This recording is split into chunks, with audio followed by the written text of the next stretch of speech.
17,000 meals, one ship, every day at sea, no matter the weather, the threat, or the tempo. Listen, it's 0340 below decks. Dough rises. Eggs move by the case. Kettles hiss steam. 100 sailors in white move like a drill team. No chaos, only precision. This floating city doesn't just cook, it fuels combat power. Because morale is a weapon and hunger is a national security threat. The system that makes it happen? Bigger and simpler than you think. Walk the passageways at dawn. You smell bread before you see the galley. You hear the clang of steel on steel, the rumble of convection fans, the bark of orders. Overhead, an F-18 spools for launch.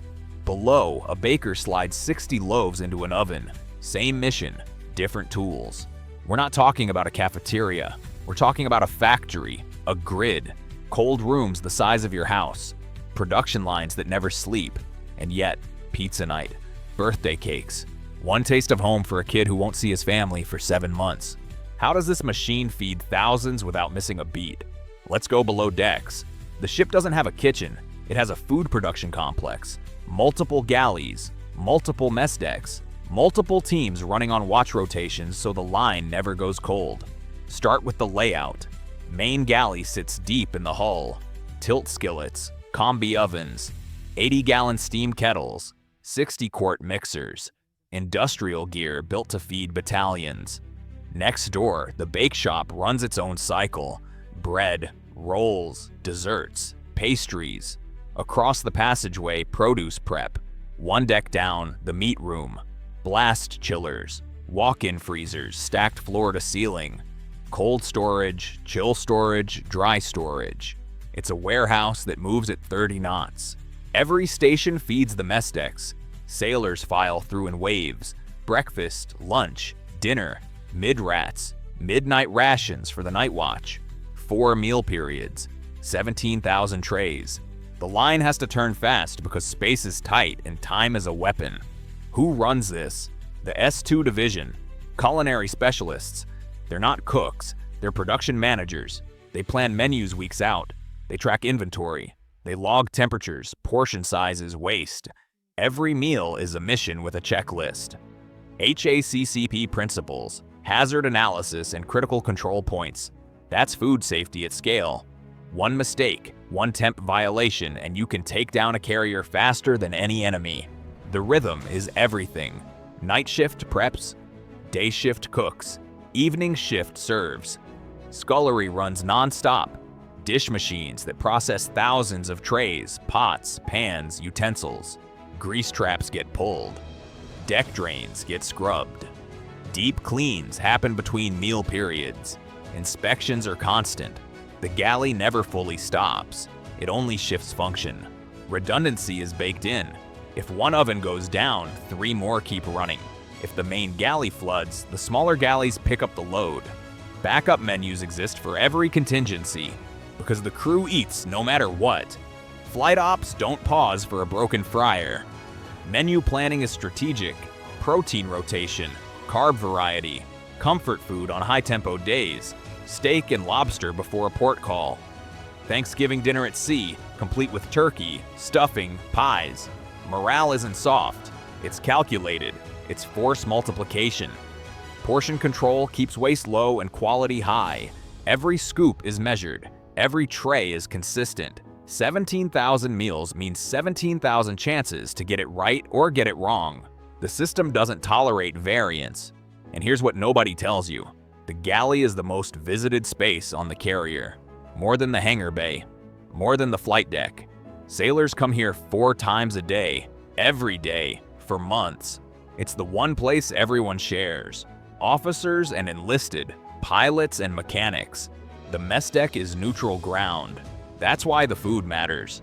It's not fuel, it's culture. So when you ask how a floating city cooks 17,000 meals a day, the answer is a system, a grid, a machine built on discipline, redundancy, and rhythm. And it never, ever stops. The system works because people make it work every single day. Before the sun clears the horizon, if there even is a horizon out here, culinary specialists are already moving. 030, Reveille for the galley team. Muster, uniform check, hairnets, gloves, aprons, slip-resistant boots. This isn't optional, this is protocol. Then the temp checks start. Reefer logs, freezer logs, hot hold temps, cold hold temps. Every number gets written down. Every variance gets flagged. By 0400, the first batch is cooking. Scrambled eggs for 800, bacon by the case, oatmeal in a kettle you could climb into, biscuits rolling out of the oven in waves. The breakfast line opens at 0530. It has to be ready. No delays, no excuses. A culinary specialist third class named Rodriguez runs the egg station. She's 22. She's been doing this for 9 months. She can crack 400 eggs in 12 minutes without a single shell fragment. She doesn't think about it anymore. Muscle memory, rhythm. The whisk becomes an extension of her hand. Next to her, a non-rated seaman pulls trays from the dish machine. He's not a CS, he's aviation ordnance. But today he's on mess duty. Temporary assignment, 2 weeks, standard across the crew. Everyone serves, everyone cleans. It's equalizer duty. You learn respect for the people who feed you when you've scraped 1,000 trays yourself. The serving line is a ballet. Scoops hit plates, plates hit trays, trays slide down the line. Sailors grab and go. 10 seconds per person. The line moves or it backs up into the passageway. Speed matters, precision matters, consistency matters. Command presence shows up too. The XO walks through at breakfast. The CMC checks the serving temps. The supply officer tastes the coffee. This isn't micromanagement. It's visibility. It signals, we care about this. You matter. Inspections are brutal and frequent. Zone inspections, health and comfort inspections, supply inspections, outside auditors from the fleet. One failed inspection and the whole division retrains. Standards are non-negotiable because lives depend on them. A foodborne illness outbreak doesn't just hurt morale, it degrades combat readiness. You can't launch sorties if half your crew is down with salmonella. But here's the part that breaks the machine logic. The small things. Pizza night is sacred. Sailors vote on toppings. The bake shop makes sheet cakes for birthdays. Names piped in icing, sung over by a table of strangers who become family. There's a steel beach picnic when the ship's in calm waters. Burgers on a portable grill, up on the flight deck, under the stars. One CS keeps a photo of his daughter taped inside his locker. She's 4. He hasn't seen her in 5 months. He makes her favorite cookies, snickerdoodles, during his off shift and leaves them in the chief's mess with a note. From home. Someone always eats them. Someone always says thanks. The galley runs on discipline, but it survives on pride.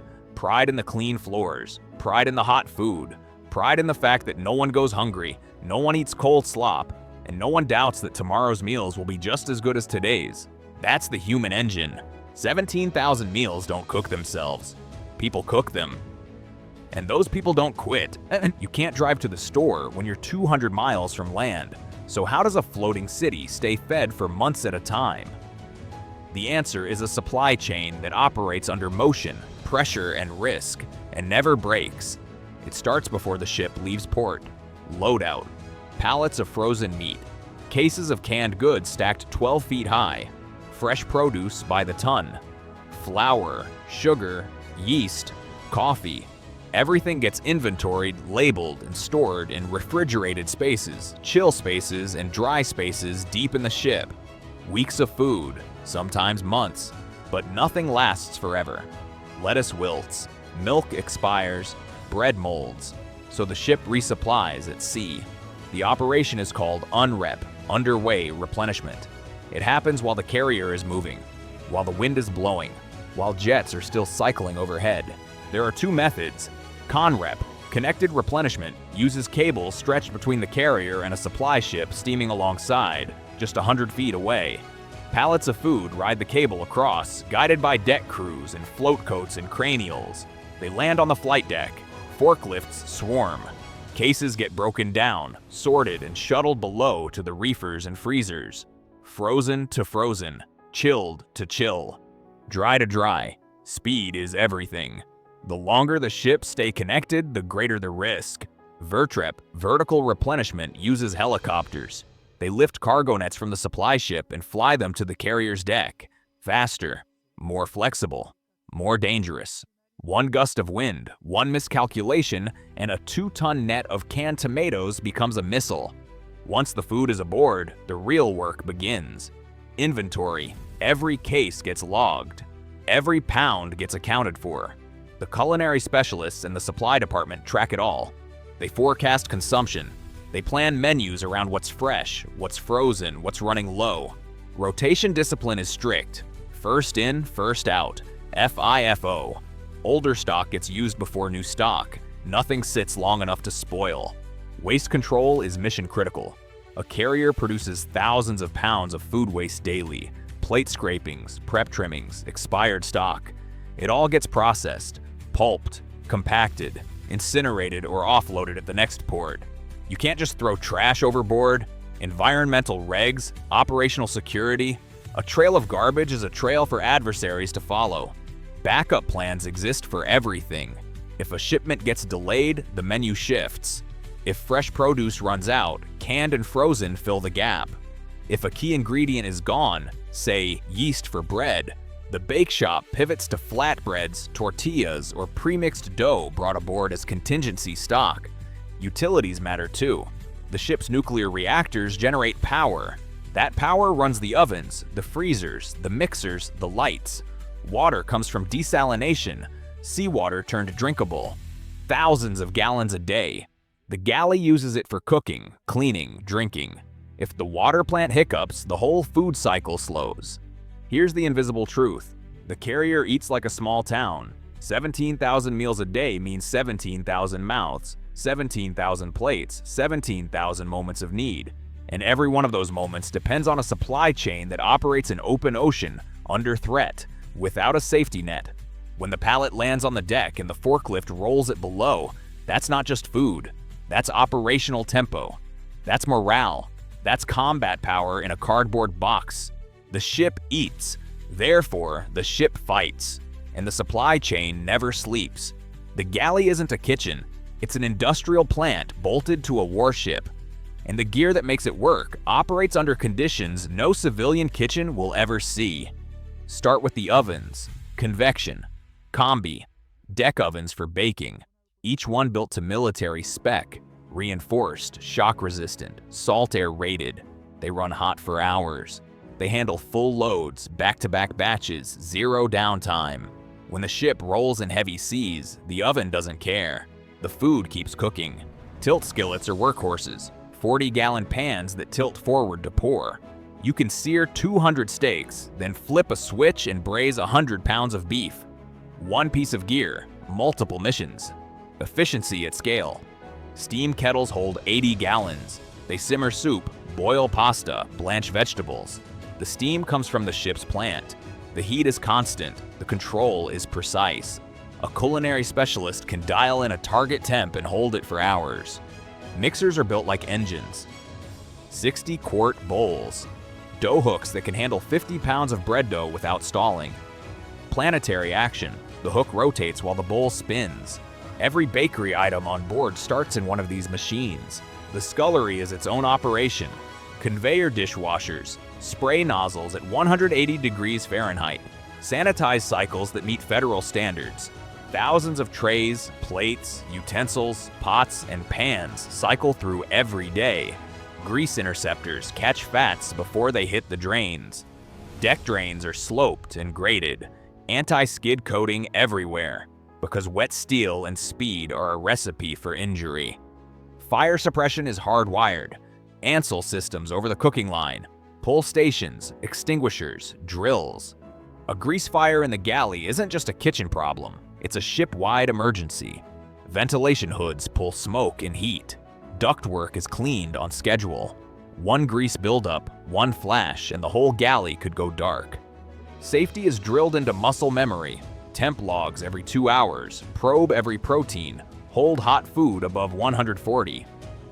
Hold cold food below 40. The danger zone, 41 to 139 degrees, is where bacteria multiply. Cross-contamination is the enemy. Raw and cooked never share a cutting board. Hand washing is timed and observed. Gloves are changed between tasks. Deep clean cycles happen between meals. Surfaces scrubbed, floors mopped, equipment broken down and sanitized. The galley gleams because it has to. Inspections are unforgiving. Contingency plans exist for gear failure. If an oven dies, the menu shifts to stovetop or kettle prep. If the main galley loses power, backup galleys take the load. If a major casualty hits, flooding, fire, combat damage, the crew still eats. Cold rations, MRES, shelf-stable backup stock. The mission continues. Here's the stakes. The galley operates under the same conditions as the rest of the ship. Heavy seas that toss 100-pound kettles. Flight ops that shake the deck. Reactor plant that powers everything. Threats that don't care if it's lunchtime. And yet, the food comes out. Hot, safe, on time, every day, for months. Because this isn't just cooking. It's combat support. It's morale sustainment. It's national power you can taste. If you believe our nation runs on more than steel, on skill, grit, and the people who make a floating city work, join us. Subscribe to the Navy Intel. We tell the stories behind the hardware, from the mess decks to the flight deck. It costs nothing, but it signals you stand with the sailors who fuel the fight.